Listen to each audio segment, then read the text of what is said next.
아예 예레미야 23장 같은 경우는 23장 9절부터는 선지자들에 대한 말씀이라는 제목으로 당시에 거짓 예언자들이 어떤 모습을 가지고 있었는지를 보여주고 있기도 하지요. 예레미야서 안에도 예레미야의 반대편에 있던 예언자들 이야기가 이렇게 나와 있고, 급기야는 이 예언자들끼리의 대결이 직접 터져버리는 그런 일이 생기기도 했습니다. 그게 우리 지금 살펴보려는 28장에서 다루고 있는 사건이지요. 배경이 되는 것은 27장입니다. 27장 1절에 유다의 왕 요시야의 아들 여호야김이 다스리기 시작할 때 여호와께서 말씀으로 예레미야에게 임하니라. 여호야김 때 하나님 말씀이 예레미야에게 임하였다 인데 말입니다. 2절 가면 하나님이 너 줄과 멍에를 만들어 목에 걸고, 3절 유다의 왕 시드기야를 보러 모여온 사람들 앞에 가서 심판을 선포해라, 뭐 이런 내용이 이어져 나오지요. 이거 유명한 구절이지요. 성경이 오류가 있다 없다 할 때 늘 오류 있다 하는 사람들이 대표적으로 언급하는 구절 중에 하나가 요 구절이죠.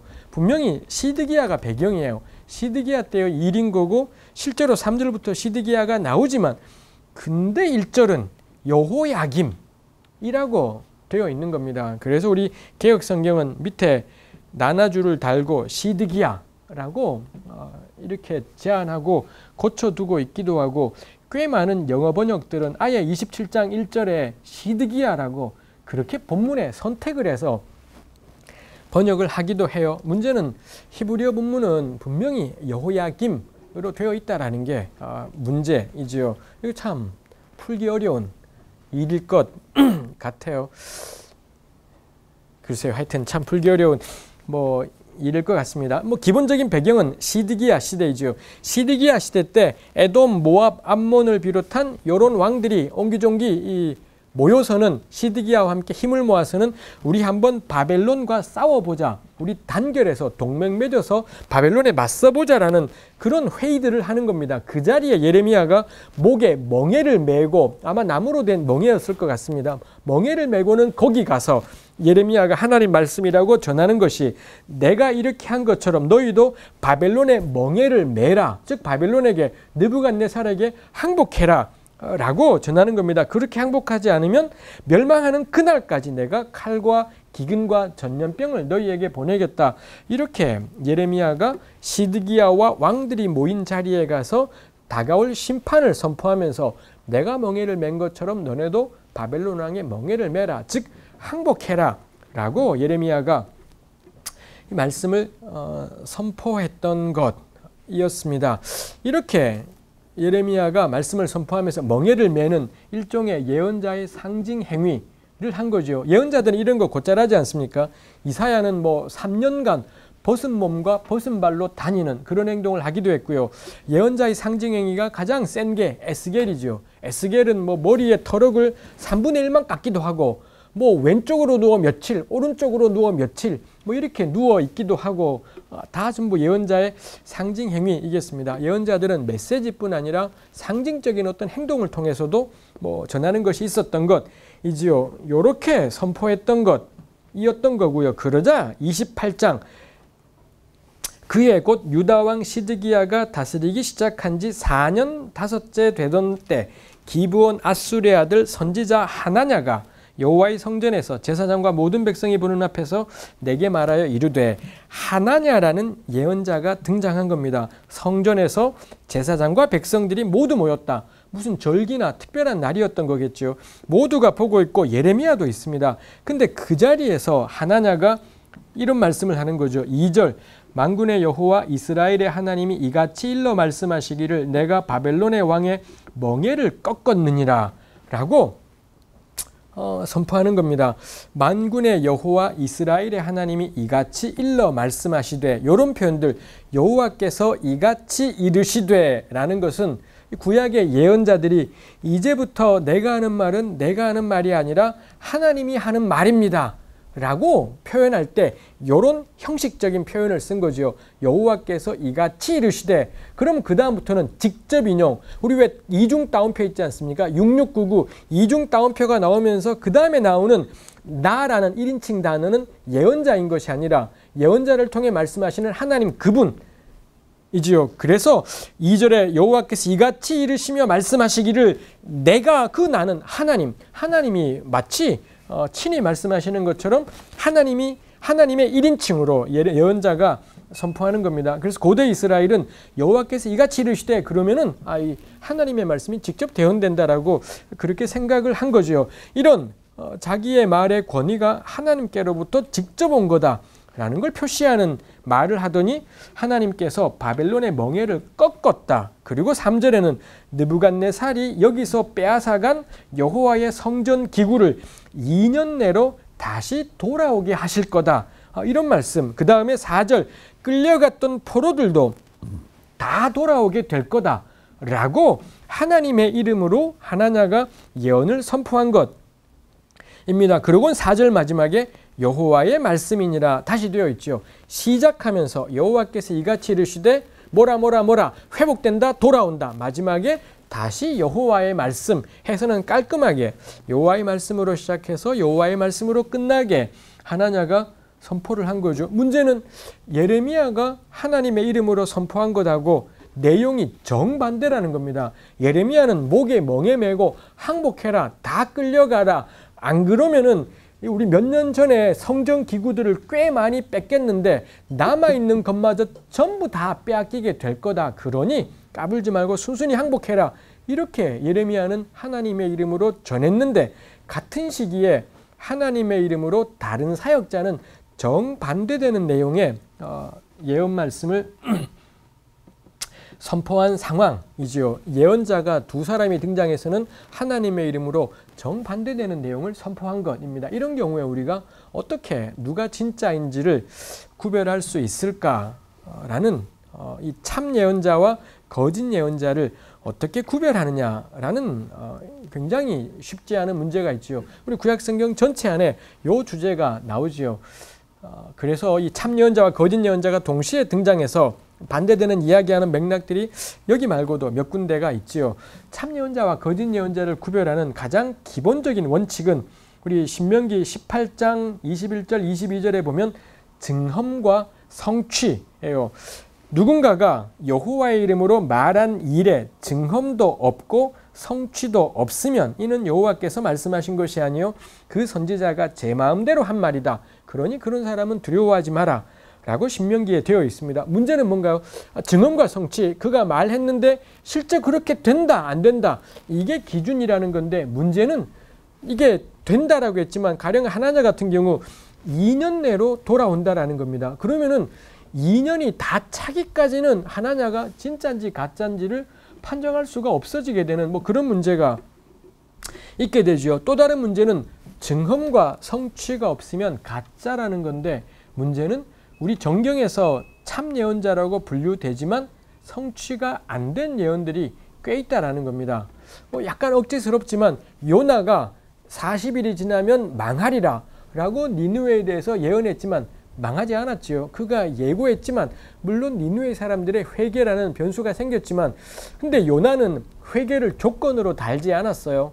회개를 조건으로 이 하나님이 가라 하셔서 가서는 40일이 지나면 망한다 했던 건데 회개했고 그러자 안 망하는 이런 일이 생긴 것이지요. 보다 더 깊게는 당장 예레미야 같은 경우 예레미야 30장 31장에 가면 북왕국이 회복되고 돌아온다 이런 예언을 해요. 근데 역사적으로 북왕국은 실제로는 회복되지 않았다라는 겁니다. 그냥 아수르에게 멸망당한 이후로 북왕국은 사라지고 말지요.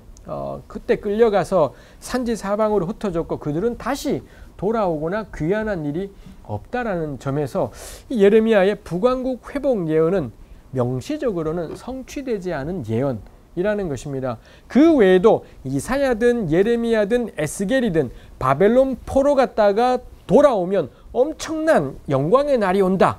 이런 예고의 말씀들을 수도 없이 전했지만 바벨론 포로에서 돌아왔지만 성취되지 않았다라는 거죠.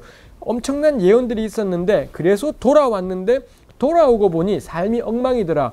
이 약속된 예언하고 실제 현실 사이의 간격 이것 때문에 너무 힘들어하는 것이 에스라, 느헤미야, 학개, 스가랴, 말라기 뭐 이런 책들이 그 문제를 다루고 있지요. 예고된 예언하고 실제 현실하고의 간격 때문에 어쩔 줄 몰라 하는 이 포로기 공동체의 모습이 그런 책들에서 다루어져 있기도 하지요. 우리는 궁극적으로 이사야나 예레미야나 에스겔의 예언이 예수님 안에 성취되었다. 우리가 물론 그렇게 기독교에서는 그렇게 표기를 하지만 어쨌거나 당장 뭐 예수님의 안에 성취되었다라고 우리 믿는 고백대로 간다 해도 그 전까지는 예레미야의 예언은 성취되지도 않았고 이사야의 예언도 에스겔의 엄청난 약속도 명시적으로 성취된 것이 없다라는 것입니다. 증험과 성취가 기준이다. 이게 원칙인데 이게 기간이 꽤 걸린다라는 거. 그 다음에 이게 이루어지지 않은 참 예언자들도 있다라는 점에서 그 원칙적인 기준으로 모든 문제를 해결할 수는 없겠다라는 것이 문제가 되는 것이죠. 이런 상황에서 예레미야 28장은 우리에게 좋은 본을 보여줘요. 이럴 때 예레미야는 어떻게 대처하는가 라는 것입니다. 우리 28장 읽어보신 적 있지 않습니까? 예레미야는 이런 상황에서 어떻게 대처할까요? 우리가 예레미야였다면 이런 상황을 어떻게 대응해 나갔을까요? 5절 선지자 예레미야가 여호와의 성전에 서 있는 제사장들과 모든 백성들이 보는 앞에서 선지자 하나냐에게 말하니라. 요거는 좀 센 것 같고 요 성경 구절은 참 놀랍지요. 예레미야 앞에도 선지자라고 하고 하나냐 앞에도 선지자라고 하고 있지요. 요 28장의 특징이에요. 예레미야와 하나냐 앞에 기어이 선지자 예레미야, 선지자 하나냐 이렇게 표현해요. 6절 선지자 예레미야가 말하되 10절 선지자 하나냐가 선지자 예레미야에게 12절 선지자 하나냐가 선지자 예레미야의 목에서 딴 챕터에서는 그렇게 안 해요. 그냥 예레미야가 이렇게 했었는데 말입니다. 28장을 적으면서 이 예레미야서의 저자는 요 두 사람 앞에다가 바닥바닥 선지자라는 말을 쏟고 있는 겁니다. 이거 똑같은 호칭으로 부르고 있기 때문에 이걸로 구별되지가 않지요. 그래서 독자와 청중으로 하여금 두 선지자가 겁나 붙어버렸다라는 것을 아주 선지자라는 말을 계속 반복해서 보여주고 있지요. 70인경은 이렇게 하지 않습니다. 70인경은 정답주의자인 것 같아요. 70인경은 하나냐 앞에는 거의 대부분을 거짓 선지자 이렇게 했어요. 선지자 예레미야가 거짓 선지자 하나냐에게 이건 너무 시시하지 않습니까? 이거 답이 뻔히 나와버리는 그게 되는 건데 적어도 우리 히브리어 성경 본문은 그렇게 하지 않고 선지자 예레미야가 선지자 하나냐에게 이렇게 가요. 이 보니 70인경 예레미야의 특징이 그게 있는 것 같아요. 예레미야 1장 1절에 예레미야의 말들 이걸 이 70인경에서는 예레미야에게 임한 하나님의 말씀 이렇게 했고요. 하나님은 물이 말라 속이는 시냇물 같아요. 사기꾼이에요. 이렇게 예레미야가 말한 것을 70인경은 나의 상처가 물이 말라 속이는 시내 같다. 이렇게 또 바꿨지 않습니까? 그 다음에 요 구절도 선지자 예레미야가 거짓 선지자 하나냐에게 이런 걸 봐도 그렇고 70인경을 번역한 집단은 뭐 글쎄요 좀 표현하자면 좀 더 정통적이고 신앙이 흔들리게 되는 게 그리 편치 않고 좀 정통적이고 글쎄요 혹시라도 듣는 사람들이 혹시 시험에 들고 엉뚱한 생각을 할까봐 미리 탁탁탁 해놓는 우리 그런 주일학교 선생님 같은 느낌이 약간은 주일학교 선생님이 다 그렇진 않겠지만 하여튼 그런 느낌이 있죠. 그걸 보게 되면 이 히브리말 성경은 세다라는 겁니다.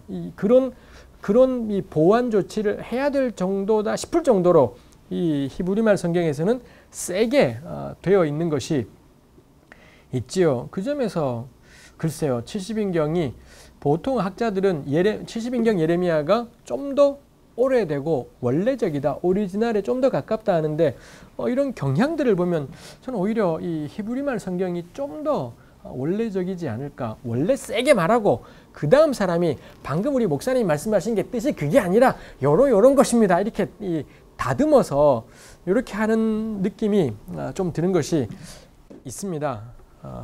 하여튼간에 다시 돌아와서 그래서 이런 표현들은 다른 걸로 판단하지 마라. 호칭 가지고 누가 진짜냐를 모른다라는 겁니다. 그래서 적어도 예레미야서는 이 독자와 청중을 긴장 속으로 데리고 가요. 무엇을 가지고 둘 중에 누가 진짜냐를 볼 거냐 할 때 호칭으로는 구별되지 않지요.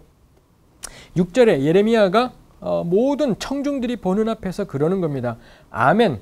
여호와는 이같이 하옵소서. 여호와께서 너가 예언한 말대로 이루사 여호와의 성전 기구와 모든 포로를 바벨론에서 이곳으로 되돌려 오시기를 원하노라. 정말 너의 예언대로 다 그렇게 회복되면 정말 나도 좋겠다 라고 이야기를 하는 겁니다. 이럴 때 이 아멘 여호와는 이같이 하옵소서라는 게 이게 뭐냐, 조롱 아니냐라는 견해가 있지요. 예레미야가 하나냐를 비꼬면서 아이고 참 그렇게 되면 좋겠네요. 우리 이쁘다라는 말도 그렇지 않습니까? 와 이쁘다도 있지만 참 이쁘다 이거는 영 똑같은 말이지만 완전히 다른 느낌이 되죠. 어쩌면은 예레미야가 요건 조롱의 말이었겠다. 하나냐에 대해서 명백히 그가 거짓말하는 거기 때문에 거짓 영이기 때문에 그래 정말 그래 되면 좋게 하겠지 하면서 하나냐를 조롱하는 말이다 라고 보는 견해가 있고요. 주석들에 그렇게 풀어가는 경우도 있고, 근데 저는 아멘 여호와는 이같이 하옵소서라는 표현이 예레미야서의 앞부분에도 한번 쓰였습니다. 11장 5절에도 딱 이 표현이 정확하게 쓰였고, 거기에서 이 표현은 예레미야가 진심을 하는 이야기로 그렇게 쓰인 예가 있어요. 결정적인 근거이지는 않지만 전 이거 예레미야가 냉소했다라기보다는 하나냐에 대해서 냉소했다라기보다는 예레미야가 진심으로 응답한 것 아니냐. 예레미야 스스로도 모르겠다라는 겁니다. 하나냐가 한 말이 진짜인지 가짜인지에 대해서 자기한테 주신 말씀은 멍해였었고 항복해라였는데 하나냐에게 주신 말씀은 자기가 판단이 안 되더라는 거죠. 그래서 아멘 정말 하나님께서 그렇게 우리를 돌아오게 하시면 좋겠다 라는 예레미야의 동의를 6절에서 표현한 것이지 않을까라고 저는 생각을 해요. 이 브레버드 차일즈라는 구약학자 역시 이 6절 말씀은 예레미야가 하나님의 자유를 인정한 거다. 나에게는 심판을 예고하신 여호와께서 다른 이에게는 평화를 예고하실 수 있다라는 하나님의 자유에 대해서 예레미야가 내가 받은 계시를 근거로 닫아버리는 것이 아니라 열어둔 거다. 뭐 이렇게 차일즈가 이야기하고 있기도 해요. 저는 이런 맥락이 저는 좀 더 동의가 되는 맥락이었습니다. 그렇지만 달리 생각할 여지도 뭐 완전히 배제할 수는 없는 것 같습니다. 하여튼 이렇게 제가 보기로는 6절 일단 하나냐의 예언처럼 나도 되면 좋겠다. 자기가 분명히 백성들의 죄를 알고 심판이 임하는 게 맞는 걸 알지만 그래도 이 2년 내로 하나님께서 백성들에 대한 노여움을 풀고 백성들도 이렇게 저렇게 하나님의 회복에 대해서 갈망하면서 다 돌아오게 되는 그 날이 정말 나도 곧 오면 좋겠다. 근데 7절 그러나 너는 내가 너의 귀와 모든 백성의 귀에 이르는 이 말을 잘 들으라. 이렇게 예레미야가 이야기를 해요. 근데 너 내가 하는 말 좀 들어봐라 라고 이렇게 이야기를 하고 있지요. 우리 뭐 개혁성경은 잘 들으라 했지만 하여튼 예레미야는 지금 내가 하는 말 좀 들어봐라. 너는 여호와의 이름으로 이런저런 선포들을 했는데 7절에 예레미야는 내가 하는 말을 좀 들어보라 이렇게 이야기를 해요. 그 점에서 예레미야가 명확하게 표현하는 겁니다. 하나냐도 그랬고요. 예레미야 역시 27장에서 만군의 여호와께서 이같이 이르시되 지금부터 내가 하는 말은 내가 하는 말이 아니라 하나님의 말입니다. 이런 표시를 분명히 예레미야도 썼지요. 28장에 하나냐가 그 표현을 쓴 거고 그러자 7절에 예레미야는 근데 너는 내가 하는 말을 들어봐라. 달리 표현하면 내 생각에는 이렇다 라고 예레미야가 이야기를 풀어가고 있는 거죠. 그 점에서 이 내가 하는 말을 들으라 라는 것은 참 주목할 만한 점이지 않을까 싶은 것입니다. 예레미야가 하나냐를 통해 하나님이 달리 말씀하셨을 가능성을 겸손하게 인정하고 그 다음에 아니야 근데 나는 너 그랬을 수는 있지만 나한테 준 계시가 더 세. 한국 같으면 그러지 않겠습니까? 너 하루에 기도 몇 시간 해? 너 성경 몇 번 읽었어? 뭐 이런 겁나 유치한 대로 나갈 가능성이 있지만 예레미야는 그리로 나가지 않아요. 계시바를 내세우고 계시의 질적 차이, 자기가 받은 은혜의 더 깊은 은혜, 너 방언할 줄 알아, 예언할 줄 알아 뭐 이렇게 가는 것이 아니라 내가 하는 말 좀 들어봐라 하더니 8절 나와 너 이전 선지자들이 예로부터 전쟁, 재앙, 전염병 예언했다. 근데 평화를 예언한다. 두고 봐서 그 예언자의 말이 응하면 하나님이 보낸 거다. 이렇게 하는 것이죠. 즉 8절과 9절은 예레미야 스스로 자기 이전 선지자들에 대해서 어떤 식으로 이해하고 있는지 그걸 보여주는 게 이 8절, 9절이지 않습니까? 하나냐가 겁나 세게 계시임을 내세웠을 때 자기도 계시인 걸 말했고 하나냐 역시 계시인 걸 말했을 때 예레미야의 대응책은 뭐냐? 오케이, 너가 하는 말이 진짜일 수 있겠다. 나도 그랬으면 좋겠다. 근데 내가 보니 뭐 제 식으로 표현하면 내가 한번 공부를 해보니 책을 한번 읽어보니 우리 이전 선배 사역자들은 다 전쟁 예언했다라는 겁니다. 이게 사실 말이 맞죠. 하나님이 예언자를 보내시는 까닭은 그 백성들이 지금 잘못 가고 있기 때문에 예언자를 보내서는 이리로 계속 가면 너네 빠진다. 그러니 가던 길을 돌이켜라. 이럴 때 예언자를 보낼 겁니다. 잘 가고 있다면은 잘하고 있으니 계속 쭉 가라. 물론 뭐 격려 차원에서 보낼 수 있겠지만 원칙적으로는 잘 가고 있다면 문제가 없지요. 대부분의 예언자들이 가는 경우는 잘못 가고 있으니 대언자를 보내어서 정신 차려라. 뭐 이런 맥락이겠다라는 겁니다. 우리 뭐 부모님들이 우리 자녀들을 격려할 때도 마찬가지겠죠. 잘하고 있을 때야 문제 없는 거고 뭔가 문제가 있을 때 이런저런 주변의 이야기가 나올 겁니다. 예레미야가 그 이야기 하는 겁니다. 우리 이제까지 우리 선배 사역자들은 다 전쟁 예고했고 심판 예언했다는 겁니다. 근데 특이하게도 평화를 예언한다? 그건 두고 볼 일. 두고 봐서 진짜 평화가 오면 그럼 그 사람은 하나님이 세운 선지자라고 봐야 되는 것 아니냐라고 예레미야가 자신이 선배 사역자들에 대해서 이리저리 연구하고 공부하고 관찰하고 생각했던 것, 그걸 예레미야가 제시하고 있는 것을 볼 수 있습니다. 즉 정리하면 예레미야 나름대로는 진짜 예언자의 본질적인 특징은 뭐냐? 심판이라는 겁니다. 심판 예언자가 참 예언자의 본질적인 특징이고 평화를 전한다? 두고 볼 일. 심판을 전한다? 일단 이 사람은 예언자의 기본을 갖춘 거고 평화를 전한다? 두고 보아서 평화가 진짜 오면 하나님이 보내신 사람이었구나. 이렇게 가야 된다라고 예레미야 스스로가 생각을 하고 있는 거죠. 즉 예레미야는 신명기 18장에 나왔던 증험과 성취의 원칙을 평화 예언자에게 적용하고 있는 거예요. 평화 예언자들의 경우 증험, 성취가 되면 진짜인 거고 아니면 가짜인 거고 뭐 이렇게 적용하고 있는 것을 볼 수가 있더라라는 것입니다. 그러자 예레미야가 뜬금없이 내 말 좀 들어봐라. 지금 하나님 말씀이 관건인데 내 말 들어보라 했던 것이지요. 10절 하나냐 다시 등장하지요. 선지자 하나냐가 선지자 예레미야의 목에서 멍에를 빼앗아 꺾고 모든 백성 앞에서 하나냐가 말하여 이르되 여호와께서 이와 같이 말씀하시니라. 하나냐는 한결같지요. 여호와께서 이같이 이르시되 다시 지금부터 내가 하는 말은 내가 하는 말이 아니라 하나님의 말이요 라고 이 표현을 또 하는 겁니다. 그러더니 1인칭의 나, 하나님을 가리키는 나가 등장하지요. 내가 2년 내로 느부갓네살의 멍에를 이와 같이 꺾어버리리라. 바로 전에 하나냐가 예레미야 목에서 멍에를 빼앗아 꺾었다. 이거 사실 말은 좀 되진 않죠. 꺾어서 빼앗아야지 빼앗아서 꺾으면 큰일 나요.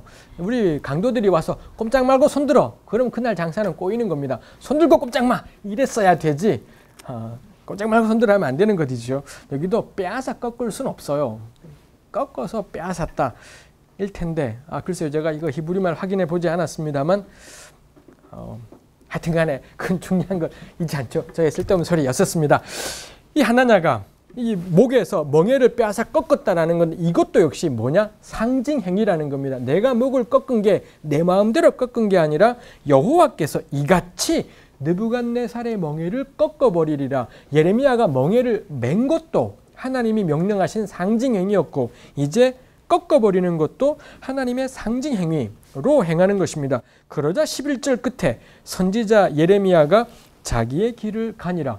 모르겠더라는 겁니다. 예레미야 역시 누가 진짜고 누가 가짜인지를 모르겠더라라는 거죠. 그리고는 결국 예언이 팽팽하게 맞선 채 그러고는 상황이 끝났고 물론 예레미야가 알게 되지 어떻게 하나요? 12절 이하에 그렇게 혼자 길을 가다가 하나님이 친히 임해서 알려줘요. 하나냐는 구라다라고 알려주기죠. 하나님이 알려주시니 예레미야가 깨닫게 되지만 그 이전까지 예레미야로서도 누가 진짜이고 누가 가짜인지를 식별하기가 어려웠다라는 것이 있습니다. 그 점에서 저는 자기 스스로도 누가 진짜고 누가 가짜인지 모를 때 그럼 나는 어떻게 대처할 거냐, 그리고 그 자리에 서 있던 청중들은 어떻게 대처할 거냐라는 문제가 있죠.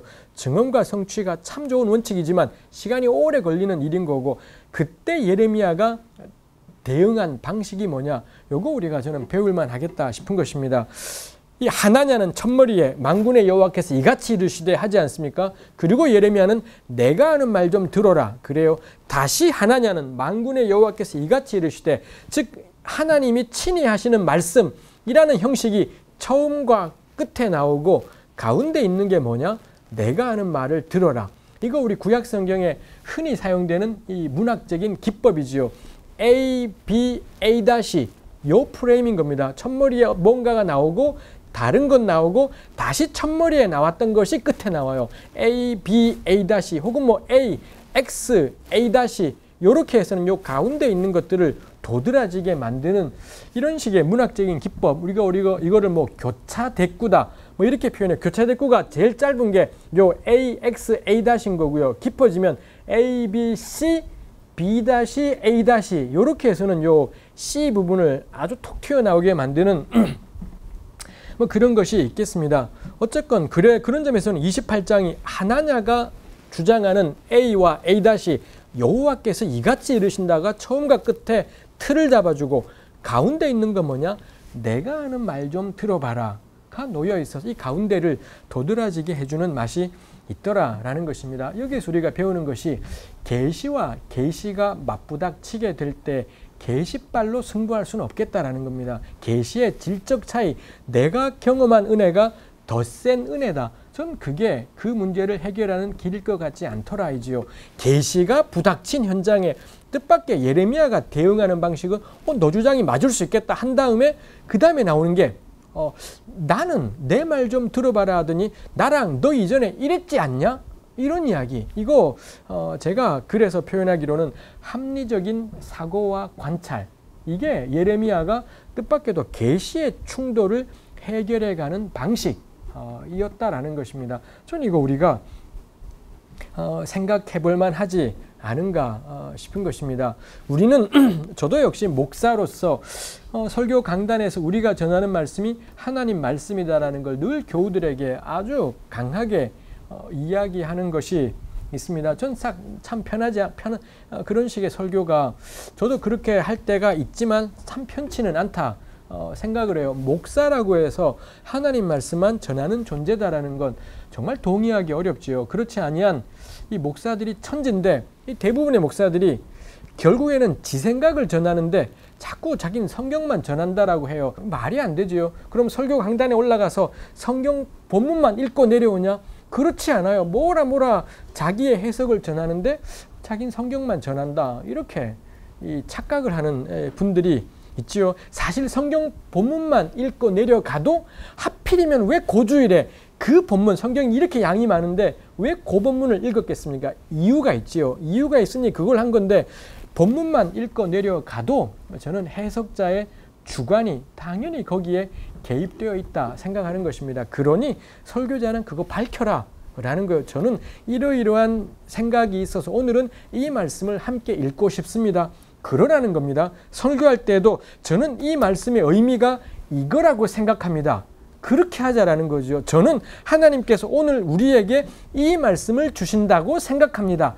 라고 전하자라는 겁니다. 그러면 교우들 가운데 그래요? 전 그렇게 생각 안 해요. 그럼 끝인 건 거죠. 교우들은 달리 생각할 수 있고 목사는 그 생각이 든 겁니다. 제가 늘 신학교에서 강의할 때 부탁하는 게 당부하는 게 저는 이렇게 생각합니다이지만 반드시 설교자는 이 말씀 꼭 필요한 말씀이다라는 개인적인 확신은 꼭 필요해요. 하나님이 우리 공동체에게 이 말씀을 주시는구나. 개인적인 확신은 반드시 필요하고 근데 우리 확신에 가득 찼지만 지나고 나서 보니 그게 아닌 게벼. 이런 적이 얼마나 많았습니까? 그러니 틀릴 여지를 늘 둬야 되지요. 그리고 교우들이, 우리 공동체 식구들이 나랑 성경을 달리 해석할 자유도 있고 지성도 있다라는 걸 역시 우리가 인정해야 된다라는 것입니다. 그러니 저는 그런 경우에 우리가 취할 태도는 예레미야가 취한 것처럼 내 생각에는 그렇다라고 표현하는 겁니다. 그래서 집사님의 생각이 다르세요? 우리 한번 이야기해보죠. 이야기에서 해결될 문제이지 MDB 3년 했답시고 목사이니 이게 맞다, 말이 안 되는 이야기라고 생각해요. 저 우리 교우들에게 늘 권하고 싶어요. 설교자에게 순종하지 마라. 충분히 따지고 충분히 문제 제기하고 충분히 의문을 제기하고 납득이 되었다면 그 다음에는 철저하게 순종하는 것, 설교자가 아니라 목사가 아니라 그 하나님의 말씀 앞에 그 말씀이 내 안에 있는 탐욕과 욕망들을 적나라하게 드러낼 때 그때 우리가 할 수 있는 한 온 힘을 다해서 순종하고 내 삶을 드리는 것이 필요하지요. 저는 그때까지는 덤벼라. 덤벼라가 말이 그렇지 정말 덤벼라가 아니라 모르는 건 모르는 건 거고요. 생각이 다른 건 다른 것이다 싶어요. 그러자면 이런 교인들이 점점 많아지면 목사님들이 목회하기가 얼마나 힘들겠습니까? 그게 목회이죠. 제가 목회가 이렇다 저렇다 말하는 건 참 말이 안 되긴 해요. 말이 안 되는 목회 목자도 모르는 사람이겠습니다만 제 생각에는 그렇다.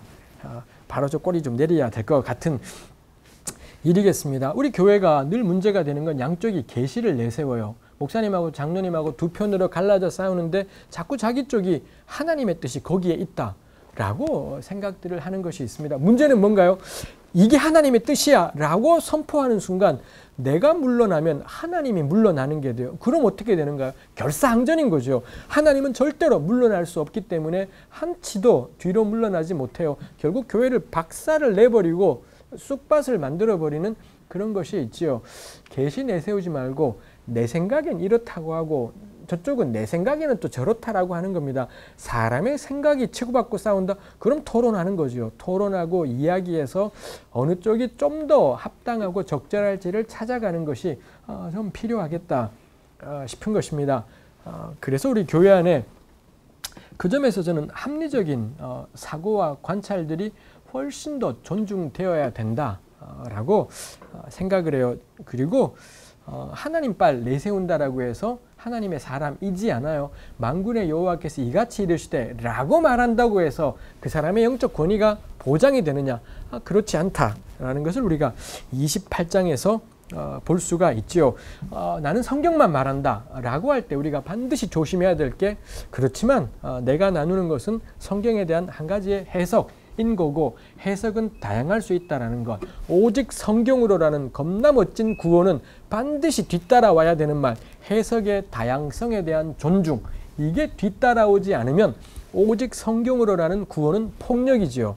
이건 폭력으로 될 수밖에 없어요. 저는 우리나라에 흔히 말하는 이 칼빈주의라는 사람들이, 개혁주의자라는 사람들이 해석의 다양성에 대해서 늘 조심하고 나누는 것을 거의 들어본 기억이 없어요. 그 점에서 이거 엉터리구나 싶은 생각을, 이건 내 주장이 전부다라는 걸 말하는 근거이지 않는가 싶은 생각을 하게 되는 것이 있겠습니다. 우리가 28장에서 생각을 해본 것이 이 민족이 망해가는 위기 속에서 어떻게 대처할 거냐. 하나냐의 설교, 이 모든 백성들이 좋아했던 설교, 왕도 좋아했던 설교였겠지만 현실을 회피하는 거지요. 하나님은 살아계셔. 하나님은 우리를 건지실 거야. 하나님은 약속에 변치 않아. 이런 쪽들을 계속 붙잡으면서 사실은 뭔가요? 현실로부터 자꾸 눈을 돌리는 겁니다. 현실을 회피하고 외면하고 안 보고 약속, 은혜, 축복, 성취, 구원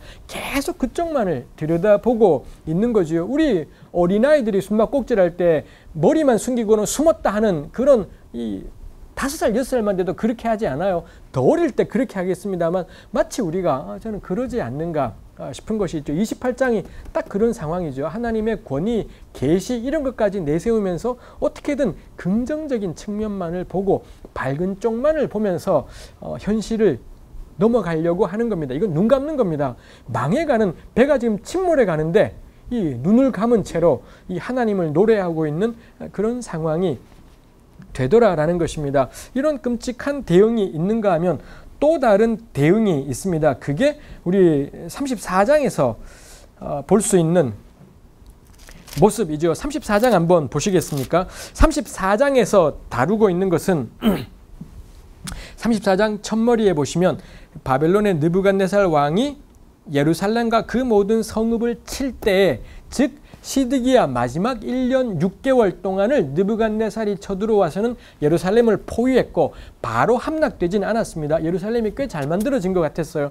바로 함락되지 않고 1년 6개월을 시드기야의 유다가 버틴 거고 마침내 함락되고 말았습니다. 34장은 느부갓네살의 포위가 시작되고 난 다음이니 마지막 1년 6개월 이었던 그런 상황이지요. 역시 1절, 2절, 3절 계속해서 멸망, 항복 뭐 이런 말씀들에 대한 것들이 나와 있는 걸 볼 수가 있습니다. 그리고 7절간이 그때 바벨론 왕의 군대가 예루살렘과 유다의 남은 모든 성읍을 쳤다. 예루살렘은 일단 포위해 두고 유다 인근 지역 박살내기 뭐 이런 일들을 하고 있었던 것입니다. 그런데 놀랍게도 말입니다. 34장 8절에 시드기야 왕이 예루살렘에 있는 모든 백성과 한 가지로 하나님 앞에서 계약을 맺고 자유를 선포한 후에 여호와께로부터 말씀이 예레미야에게 임하니라. 그 계약은 사람마다 각기 히브리 남녀노비를 놓아 자유롭게 하고 그의 동족 유다인을 종삼지 못하게 한 것이라.